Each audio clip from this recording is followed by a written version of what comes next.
Sino ang bugtong na Diyos?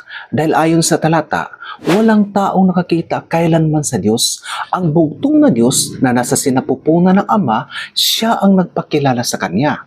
Sino ang nagpakilala sa Ama? Walang iba kundi ang bugtong na Diyos. Sino ito? Sa wikang Grego, ito ay monogenes theos, meaning the one and only Son who is Himself God.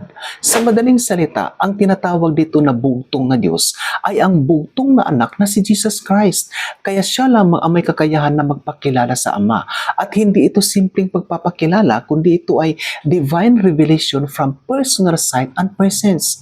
Ang bosom of the Father o sinapupunan ng Ama ay hindi literal, kundi ito ay idiom for intimate, face-to-face fellowship. Kaya hindi lang naipakilala ni Jesus ang Ama by information, kundi ipinakilala na ito by nature, by essence, and by personal revelation. Because He is the only begotten Son, the unique one who shares the Father's nature.